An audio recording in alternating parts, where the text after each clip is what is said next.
¿Cómo está usted, Magíster? Gracias por aceptar la ¿Cómo, entrevista. cómo están? Buenos días. Bueno, ya Gracias. estaba hace rato esperándolos. Sí, sí, no se Muchísimas preocupe. gracias. Muchísimas gracias por la invitación y qué maravilloso que existan estos espacios para poder hablar de inclusión. El Claro. trastorno del espectro autista, como ya lo mencionó, pues es algo que mucho se habla, pero que muy poco se conoce y los derechos de esta comunidad, pues lamentablemente no se están poniendo en práctica. No hay nadie quien alce la voz por estos niños, por estos adultos, porque también hay adultos diagnosticados con autismo.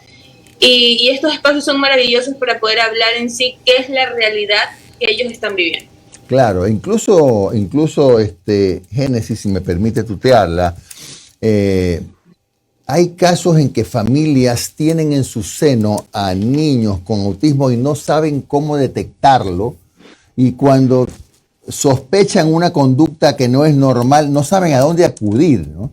¿Cómo puede hacer un padre de familia para empezar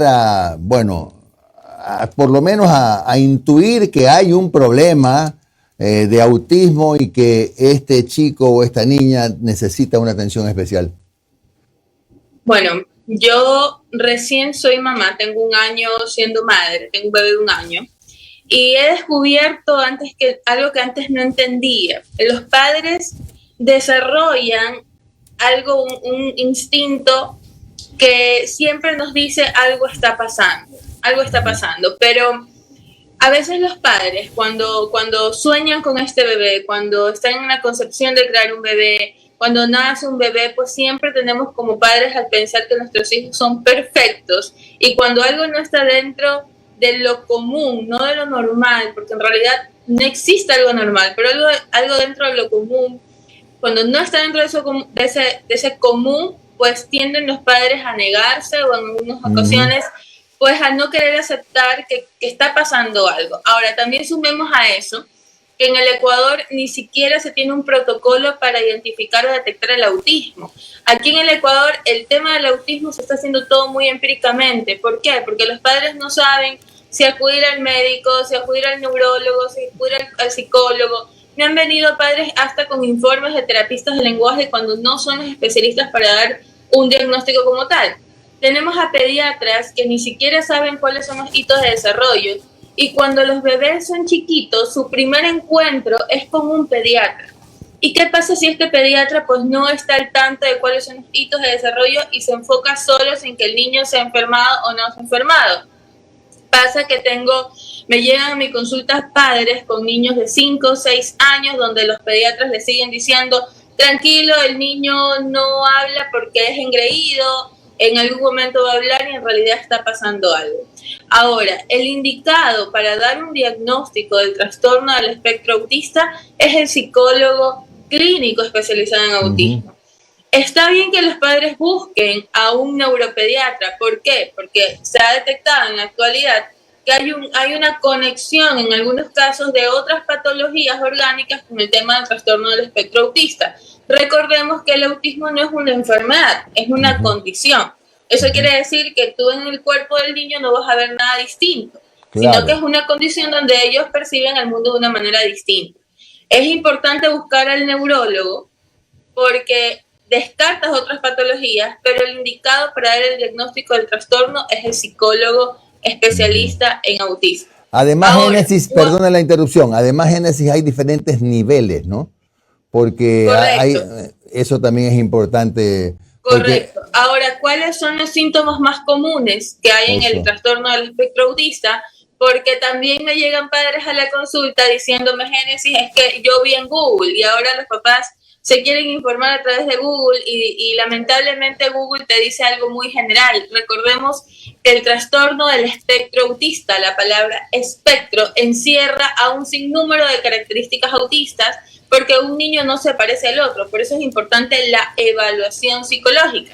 La sintomatología más común, podríamos decir, ausencia de contacto visual, no responder por el nombre, no seguir instrucciones, no acatar órdenes, tener en algunos casos trastornos conductuales, hipersensibilidad auditiva, táctil, no se dejan cortar el cabello, no se dejan cortar las uñas, vueltas en su propio eje, pero siguen siendo sintomatologías muy generales cuando se tiene que buscar una evaluación muy individualizada, porque un niño no se parece al otro. Ahora, así como lo dice Jimmy, sí existen niveles, está el nivel más severo, el moderado y el leve, pero esto no significa, ojo con esto, y es importante que los papitos entiendan, que los niveles de autismo no es para detectar quién es más autista y quién es menos autista. Claro. En realidad los niveles de autismo es para identificar qué necesidad o cuánta más ayuda este niño necesita.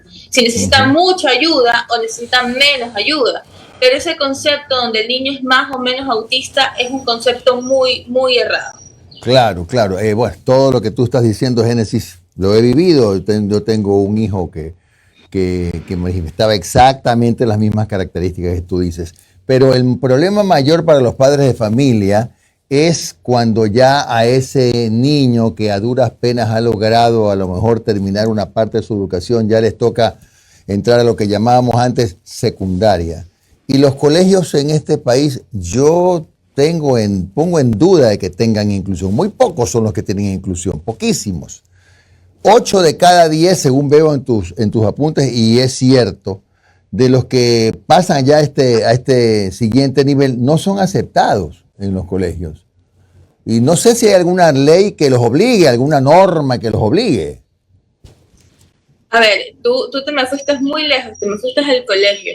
Sí. No sé, y por cierto, conozco y he visto todo el trabajo que han hecho con tu hijo, y tu hijo es maravilloso y pudo romper muchísimas barreras que te pone la sociedad, no barreras que tienen ellos por tener autismo. Lamentablemente ellos han venido en un momento muy difícil porque no se conoce mucho sobre el autismo, pero va a llegar un punto en que el mundo va a tener que adaptarse a los autistas porque esto va creciendo. Y los autistas no es que tienen algo malo, sino que tienen una mirada del mundo distinta en la cual los neurotípicos nos vamos a tener que adaptar porque esas realidades también existen y son válidas. Ahora, no solo en el colegio, en la actualidad existen trabas desde ingresar a la escolaridad en primero de básica. Entonces tengo niños donde han tenido todo el proceso, porque en algunos casos se dice que el padre tiene que aceptar la condición del niño, el padre tiene que intervenir. Hablo desde mi caso, ¿no? Como centro de cifrar, tengo padres que han hecho todo y han hecho un gran trabajo con sus niños, y sus niños han quebrado un montón de barreras, y los niños han avanzado dentro de su particularidad del autismo, porque no hay que cambiar al autista, ojo con eso. Y son niños que están estructurados para ir a una escuela, son niños que tienen las capacidades para ir a una escuela, pero el momento que este padre se acerca a una escuela y le dice mi niño tiene autismo, automáticamente la escuela, sin ni siquiera conocer al niño, sin evaluar al niño, le cierran las puertas o les niegan los cupos. Este año Centro de Cifrar pues tiene un programa que es pionero y es patentado, donde apostamos a la preparación escolar y apostamos a una escolaridad inclusiva de verdad. Y hemos enviado de alta a 12 niños graduados como tal, graduados del programa, y cada uno de mis niños viene buscando un cupo en una escuela desde el año pasado, desde el mes de junio. Imagínense la cantidad de tiempo que venimos buscando una escuela, y mínimo a cada uno de mis alumnos le negaron el cupo entre 15 a 20 escuelas. Y es ahí que no solo es el sufrimiento del padre al ver que su hijo está siendo rechazado, sino que los derechos de estos niños se están viendo vulnerados. ¿Por qué? Porque en la Constitución te dice que la educación es para todos. No te dice la educación es para neurotípicos y no para autistas, o no para síndrome de Down, o no para TDAH. La educación es para todos. ¿Qué pasa con estos niños que no logran alcanzar un cupo en una institución educativa simplemente por tener un diagnóstico de autismo? Y esto estamos hablando de autismo, donde dejamos las otras condiciones que también existen y que tampoco les dan cupos a estos niños. Claro, Asperger, por ejemplo, ¿no? Así es, Asperger, TDAH, déficit de atención. O sea, las escuelas en la actualidad se rigen a que el Ministerio de Educación te indica que deben haber solo 2 niños de inclusión por aula. porque cada niño de inclusión hace 5 niños. Entonces, si tienes a 2 niños de inclusión, ya tienes 10, más 15 niños más, pues imagínate, para una docente es un poco complicado. Entonces, mi argumento no es estar en contra de las instituciones o estar en contra de los docentes, porque también podríamos decir que cuando tienes un colegio, y es lamentable y es triste entender y saber que las escuelas de renombre, las escuelas más grandes, son las menos inclusivas, cuando deberían invertir un poco más en lo que es preparar al docente para ser un docente inclusivo, un docente que sepa sobre inclusión. Pero más allá de eso, vamos a hablar del Ministerio de Educación, que tampoco nos ayuda, que tampoco exige los derechos para estos niños, y pues lamentablemente estos niños quedan fuera de instituciones educativas, y no tienes idea, Jimmy, la cantidad de niños autistas que no están estudiando. Es más, en el Ecuador ni siquiera hay un censo claro de cuántos autistas están diagnosticados. O sea, literalmente es una comunidad que está siendo anulada, que no se la está visibilizando, que no se la está escuchando, a padres angustiados, a padres que viven con esa angustia de qué va a pasar con mi hijo cuando ya tenga la edad para ser escolarizado, porque no me lo van a aceptar en ningún lugar. A veces los padres desisten de seguir pidiendo cupos por tantos rechazos que han tenido. Entonces es un tema muy importante que no se ha hablado, que no se habla de qué está pasando con estos niños de inclusión, por qué no tienen un cupo en una escuela educativa, dónde están las denuncias por parte de los padres, y lo que les dicen en algunas escuelas es: no tenemos cupo, venga el siguiente año. Y ahí es como una esperanza que le dan al padre, cuando en realidad no te dan un cupo porque no quieren darte un cupo. Claro. Bueno, y antes de darle paso a Omar y Génesis, y en los sectores populares o en los sectores empobrecidos, no tienes idea de la cantidad, bueno, sí debes tenerla, de la cantidad de casos de niños, adolescentes con este tipo de cuadros como autismo sobre todo, que no tienen ninguna atención y que se pasan los años ahí en su casa sin siquiera recibir una atención, porque de paso se ha dicho, en estos casos puntuales debería ser gratuita. Bueno, no te voy a hablar de un programa que algún día funcionó, el Centro Integral de Quinoterapia, que también lo conocí, por cierto, que era maravilloso. Lo están reactivando la actual prefectura y me parece extraordinario. Pero no sabes si las personas que podemos tener a nuestros hijos, darles una educación particular, pasamos problemas. Imagínate los que no pueden. Omar, continúa. Génesis, buen día. ¿Cómo estás? Muchas gracias por tu tiempo. Génesis, a ver, yo he tenido a alguien muy cercano que tiene a su hija en este tema, y él dice: mira, tú acabas de especificarlo, ¿no? De todo el universo educativo es muy reducido los que te brindan esta atención. Y dentro de ese subgrupo, igual no es que todos están en la misma capacidad, ¿no? Él ha tenido que buscar específicamente quizás el que más cuadra con la personalidad de su hija, ¿no? ¿Qué es lo recomendable, ya desde el punto de vista técnico, que tenga una institución que pueda brindar atención a los chicos con estos cuadros? ¿Qué deben contener? ¿Espacios amplios, reducidos para atención personalizada? ¿Qué tipo de material lúdico debe tener? ¿Cuál es? Un poquito como para que tener claro para las personas que están en la búsqueda de estos centros para educar a sus hijos, qué debe contener estos espacios. Ok, bueno, justamente iba a comentar lo que estaba diciendo Jimmy. Sí, la parte donde hay padres que no tienen los recursos es lamentable. ¿Por qué? Porque también las instituciones educativas fiscales sí tienen la obligación de aceptar a un niño de inclusión. Pero ¿qué sucede? Y aquí es donde yo discrepo mucho en estos pensamientos, donde se cree que porque es del gobierno o es gratuito, tiene que ser un servicio a medias o un servicio malo. Yo la verdad es que nunca voy a lograr entender por qué se cree eso, ¿no?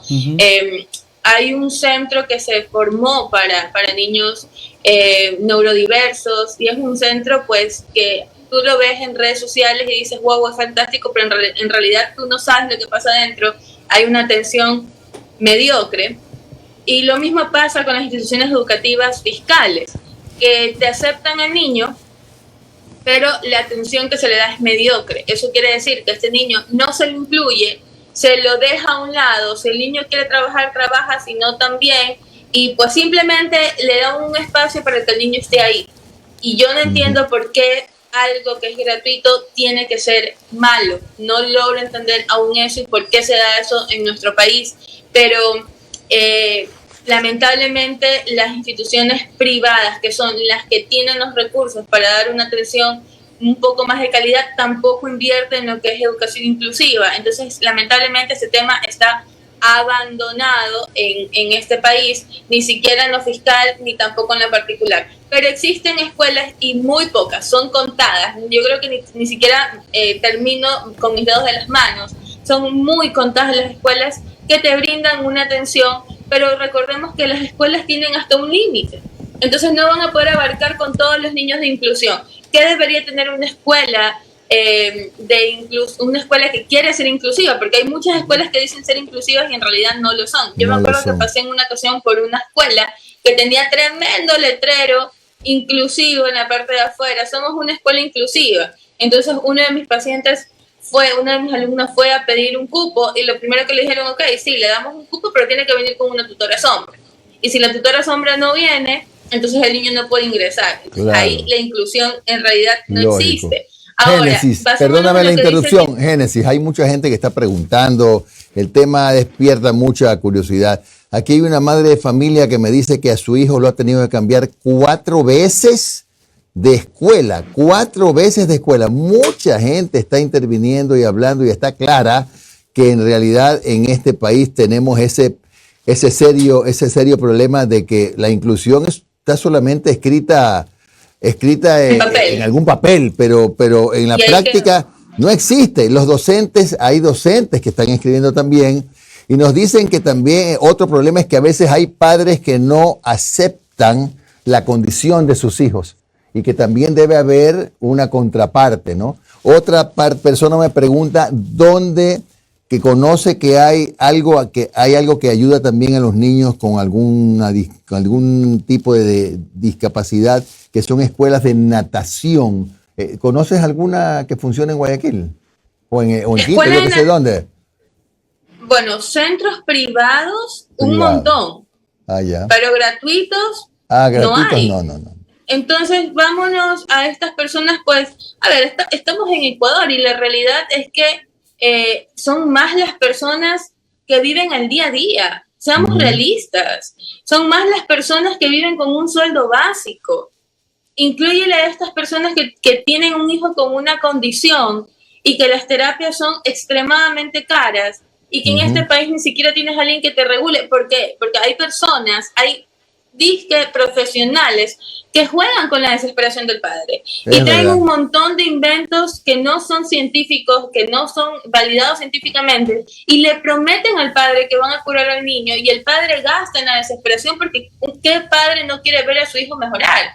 ¿Y qué pasa con estas personas que no tienen los recursos? Porque no hay una política en el Ecuador que ayude a estas personas que no tienen recursos para poderles dar una atención digna a estos niños que tienen una condición. Ahora, me preguntaba cómo debe ser una institución educativa inclusiva. Bueno, hay un montón de recursos que debe tener una institución educativa inclusiva, pero la más importante es tener claro que la educación no tiene que ser la misma para todos. Porque si tú te pones a leer lo que te dice el Ministerio de Educación, la educación inclusiva debe promover que el aprendizaje se dé de diferentes maneras. Pero lamentablemente eso no pasa. ¿Por qué? Porque a todos los niños los evalúan de una misma forma. Es un manual o es un molde muy rígido donde evalúan al niño que no tiene una condición de la misma forma con el niño que tiene una condición. Por ende, nunca va a coincidir los resultados. Y por eso estos niños no van de acorde al aprendizaje que esperan o que está escrito. Y por eso prefiero no darte un cupo. Entonces yo creo que eso sería lo primero para buscar una educación inclusiva. Muchos recursos muy bonitos existen para poder ayudar a niños de inclusión, pero lo más importante primero es dejar sentado que la educación y el aprendizaje no tiene que ser de la misma forma para todos. No puedes evaluar con el mismo molde a un niño que tiene capacidades diferentes porque no te van a coincidir las matemáticas. Así es, Génesis. Y es verdad, una cosa, perdona, una cosita final, lamentablemente se nos acaba el tiempo. Yo seguiría con la entrevista, pero se nos acaba el tiempo.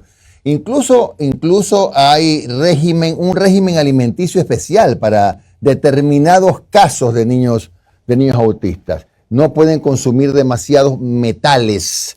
No sé si me expresé bien, pero son casos distintos, absolutamente distintos. Y en algunos... Bueno, tú, Jimmy, ya estás más familiarizado con este tema. En Sí. algún momento tuve una entrevista con Maluli, y Maluli hizo todo este tema de las dietas, sin gluten, sin caseína. Eso. Bueno, ojo con esto no es para todos los niños, por eso es importante Claro. ir al especialista, ¿no? Ujú, Pero ujú. las dietas son carísimas, me imagino que tú lo sabes, las dietas son carísimas. Entonces, y ahí sigo con la pregunta, ¿qué pasa con estos padres que no tienen los recursos? ¿Qué se hace con estos niños que necesitan una ayuda? ¿Dónde están las políticas? ¿Dónde está el gobierno? ¿Dónde está el Ministerio de Salud Así indicando cómo se debe evaluar a un niño con autismo? ¿Dónde está el Ministerio de Educación ayudando a que estos niños reciban un cupo? Esperemos que en algún momento se hagan más escuelas especializadas. En el país hay solo 125 escuelas especializadas, entre ellas la mayoría son particulares, muy pocas Sí, son pues. fiscales.